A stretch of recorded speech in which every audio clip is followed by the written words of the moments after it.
Jericho, sobrang miss na ng Econin fans. Absent na naman sa event ng Gutierrez Clan.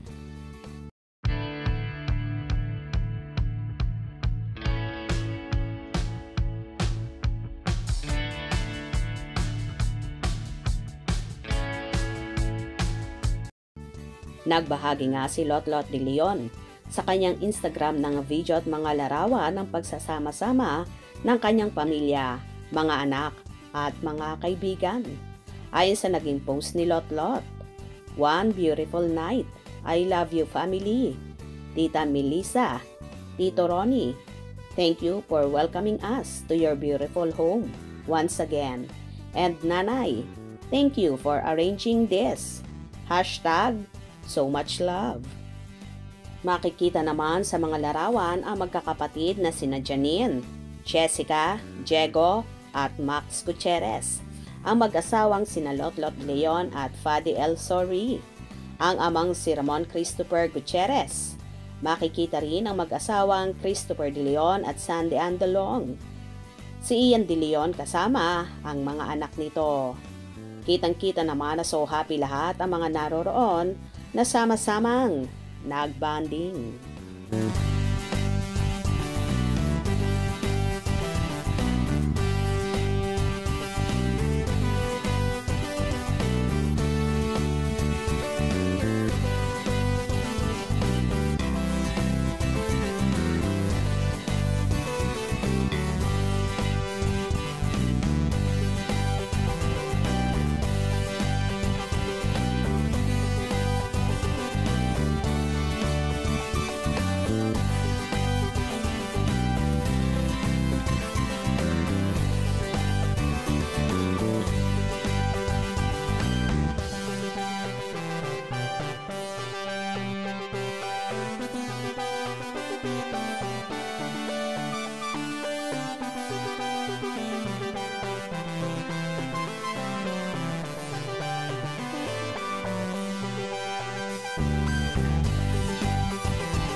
Sayang nga lang at absent na naman ang jowa ni Janine na si Jericho Rosales, na kamakailan din ay absent sa naging birthday celebration ng lolo ni Janine na si Tito Eddie Gutierrez. Alam naman ng lahat na welcome si Eco sa pamilya ni Janine at botong-boto sila sa aktor. Sayang nga lang at siguro may ibang commitments si Eco kaya di nasamahan ang nobya. Anyway, tila miss na nga ng Econin fans si Eco at miss na rin na magkasama ang dalawa. Kamakailan ay kilig na kilig ang tagahanga nila ng mamataan ang Econin na tumatawid sa pedestrian lane sa Greenbelt, Makati. Magkahawa kamay sila habang tumatawid. Damang-dama mo ang pag-aalaga ni Eco sa dalaga kaya naman feel na feel ni Janine na secure siya kapag kasama niya ang aktor.